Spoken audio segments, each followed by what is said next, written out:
ಅಲ್ಲ, ಎಲ್ಲ ಅವ್ರ ಮಾಹಿತಿ, ಸಾಕ್ಷಿ, ಎಲ್ಲ ಡೇಟಾ ಎಲ್ಲವನ್ನು ಕೂಡ ಕೊಟ್ಟು ಸ್ಪಷ್ಟವಾಗಿ ಇಡೀ ಅವರು ಪ್ರೆಸೆಂಟೇಷನ್ನೇ ಮಾಡಿದ್ದಾರೆ.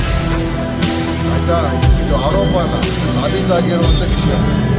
ಈಗ ಚುನಾವಣಾ ಆಯೋಗ ಬೇರೆ ಬೇರೆ ಸಬೂಬುಗಳನ್ನು ಹುಡುಕ್ತೇನೆ ಈ ಆರೋಪ ಅಂತ ಹೇಳೋದಕ್ಕಿಂತ ಏನೇನು ಸಾಕ್ಷಿ ಕೊಟ್ಟಿದ್ದೀನಿ ಅದರ ಬಗ್ಗೆ ಕ್ರಮ ತಗೊಳ್ಬೇಕು. ಹೇಗಾಯಿತು ಅಂತ ಅವ್ರು ಹೇಳಬೇಕು, ಸರಿಪಡಿಸುವಂಥ ಕೆಲಸ ಆಗಬೇಕು. ಮತ್ತು ಇದೆಲ್ಲ ಉದ್ದೇಶಪೂರ್ವಕವಾಗಿ ಪ್ರಜಾಪ್ರಭುತ್ವ ವ್ಯವಸ್ಥೆಯಲ್ಲಿ ಈ ಥರ ಮಾಡೋದಕ್ಕೆ ಅವಕಾಶ ಕೊಡಬೇಕಂತದ್ದು ಕೂಡ ಘೋರ ಅಪರಾಧ.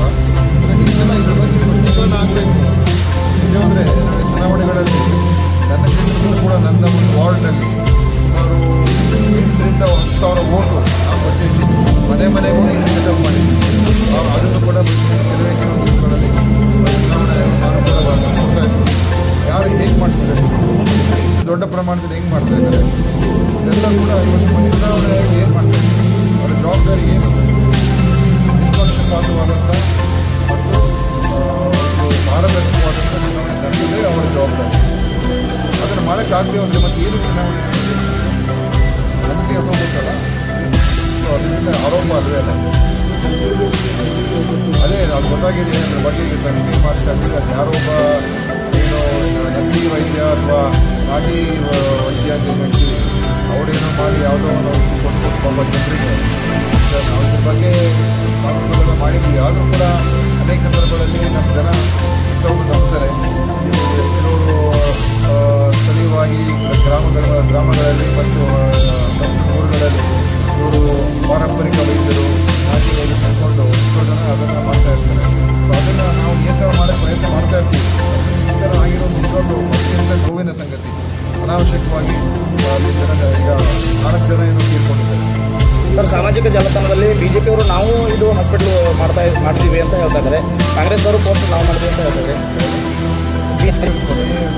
ಚುನಾವಣೆ ಬರೋ ಸಂದರ್ಭದಲ್ಲಿ ಏನೋ ಈಗ ಒಂದು ನಾವು ನಿಮ್ಮ ಪ್ರಶ್ನೆ ಅಲ್ಲ, ನಾವು ನಮ್ಮ ಸರ್ಕಾರ ಬಂದಿದ್ದರೆ ಯಾವ್ಯಾವ ಕೆಲಸಗಳೆಲ್ಲ ಮುಗಿಸ್ಬೇಕು ಎಲ್ಲವನ್ನು ಕೂಡ ಮುಗಿಸ್ತಾ ಇದ್ದಾರೆ. ಇದಕ್ಕೆ ಏನು ಅಗತ್ಯ ಒಂದು ಸಿಬ್ಬಂದಿ ಕೊಡಬೇಕು, ಅಗತ್ಯವಿರುವಂಥ ಸಲಕರಣೆಗಳು ಕೊಡಬೇಕು, ಯಾವುದನ್ನು ಕೂಡ ಇಟ್ಟಿರಲಿಲ್ಲ, ಸೌಕರ್ಯ ಇಟ್ಟಿರಲಿಲ್ಲ. ಅದು ಕೂಡ ನಾವು ಕೆಲಸ ಮಾಡಿ ಮುಗಿಸ್ಕೊಂಡು ಈಗ ನಮ್ಮ ನೋಡಿ ಸರ್ಕಾರ ದುಡ್ಡು ಜನರ ದುಡ್ಡು, ಅವ್ರ ದುಡ್ಡು ನಡೆದಿದ್ದಲ್ಲ ಆಯಿತಾ. ನಾವು ಸರ್ಕಾರ ಜನರ ಪರವಾಗಿ ನಾವು ಸರ್ಕಾರ ಕೆಲಸ ಮಾಡ್ತೀವಿ.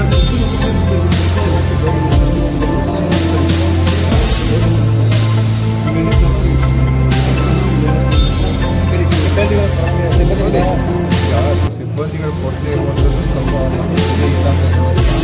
ಆದರೆ ನಾವು ಅದನ್ನು ನೀಗಿಸುವಂಥದ್ದಕ್ಕೆ ಪ್ರಯತ್ನ ಮಾಡ್ತಾ ಇದ್ದೀವಿ.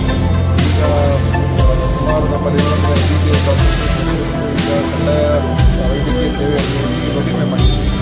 ಒಂದು 2 ವಾರ 3 ವಾರದಲ್ಲಿ BPS ವೈದ್ಯರನ್ನು 2